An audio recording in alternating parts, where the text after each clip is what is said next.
The government's recent elevation of Hulugho Division in Garissa County to a district simplifies how Nairobi deems the new district a strategic place in the country's development and shows its commitment to bring services closer to the people. Hulugho is a sparsely populated place of about 30,000 people who are majorly nomadic. It borders the Dadaab district to the north, Ijara district to the west, Lamu district to the south, and Wotton, Somalia to the east. It also has an 18-kilometer stretch of the Indian Ocean coastline. Hulugho itself is one street town with two lines of iron-roofed mud houses. The road networks are rugged and rough. There is no electricity, while the water is muddy and scarce.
The government commitment of 45 million shillings to put decent administrative offices and quarters for its staff will surely go a long way in giving this town a facelift and perhaps encourage locals and investors to put up some better structures.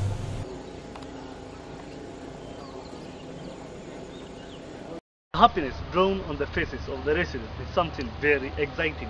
Despite this, the residents still have a mountain to climb. Poor roads means that during the rainy season, they are cut off from the rest of the country. Thus, they are forced to sneak into Wotton, Somalia, which is just 18 kilometers for livelihood. Tatizo ngini mingi iko ya barabara. Mara nyingi tunakuwa cut off kutoka Kenya mzima. Tunalazimika mara nyingine kutegemea nchi ya jirani ya Somalia kwa mambo yetu ambaye ni ya chakula na nini. Immediate Area District Commissioner Karungu Kamau lauded the government's move to elevate Hulugho into a district, saying it will open up the area and bring facilities like banks closer to the people who for now have to depend on Masalani town, some 140 kilometers away for such vital. Today I'm a very happy man because it's a landmark in history for having established the new district of Hulugho, which has been carved out from Ijara district. The new district will have many advantages because I think there has been a lot of problems for the people accessing services, public services, because they have to travel all the way from here to Masalani, which is 140 kilometers. The infrastructure is poor. And normally, during the rainy season, everything comes to a standstill.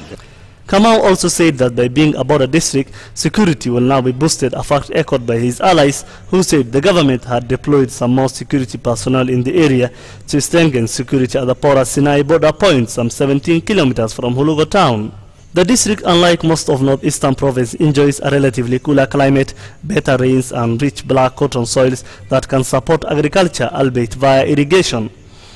Its major challenge is water, as it lies some 200 kilometers from Tana River and 300 kilometers from River Juba in Somalia. Due to this favorable climate and with the availability of water either from the boreholes or the wells and the rain, it is believed that the area can comfortably accommodate the large-scale farming of wheat and maize as it is done in the Rift Valley province, and also support large-scale ranching due to the wide tracts of land available. One believer in the agricultural potential of this district is Lower Northeastern Province Regional Regional Commissioner Hassan Farah, who reckons that pastoral nomadism is an impediment to the development of Hulugho, which if substituted for agriculture could make the district the breadbasket of the province.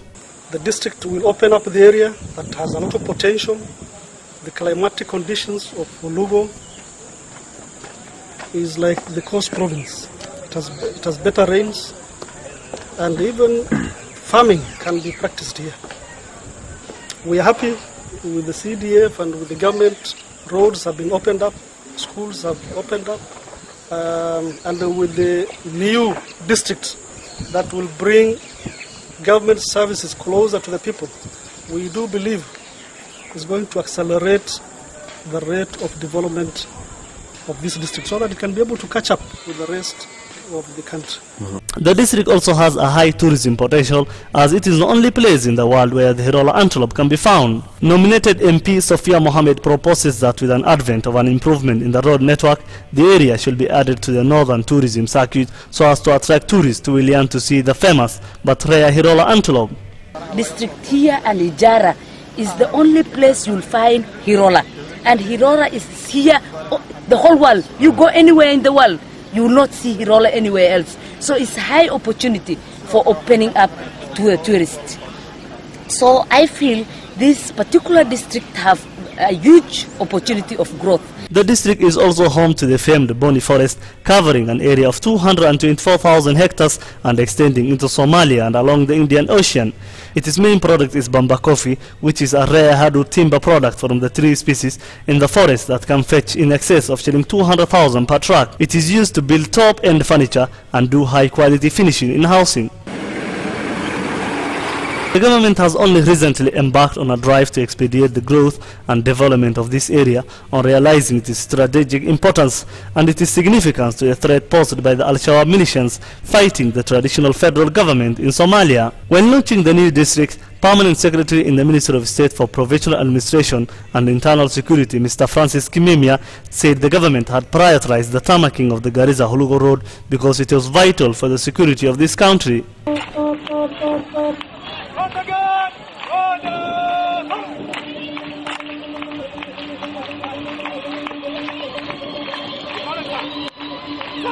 Defense Minister Yusuf Haji, who is also the area MP and who under his leadership the area has grown in leaps and bounds, says the future for Hulugho is bright. Haji also says that the local hospital will be upgraded to fully fledged district hospital, and also notes that the mobile phone companies had moved with speed to set up boosters for their respective network, making it easy for residents to communicate.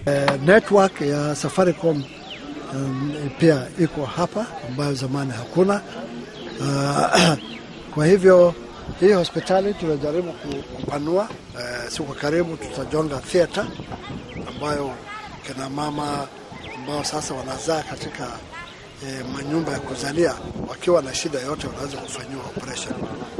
There is a bravado about it, not a wobble amongst the residents on what the future holds for this new district, and this is personified by the number of children enrolled in school, especially girls, as parents become more vested on the importance of good education, wanting their children to reap the benefits of the new district. Government's move to elevate Hulugho is a step in the right direction, and residents must now work hard so as to enjoy the fruits of getting a new district.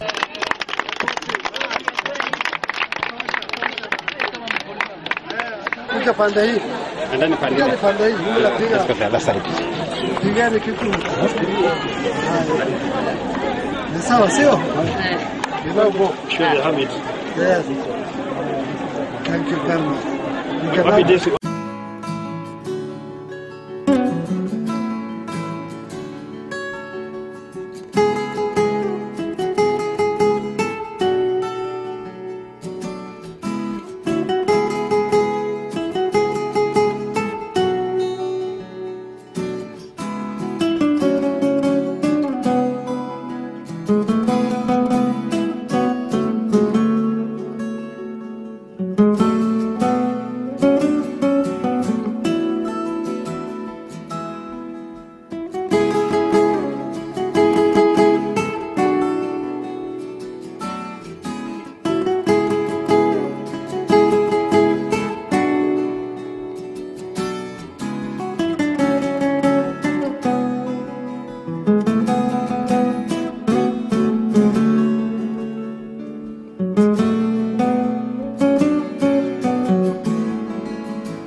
you.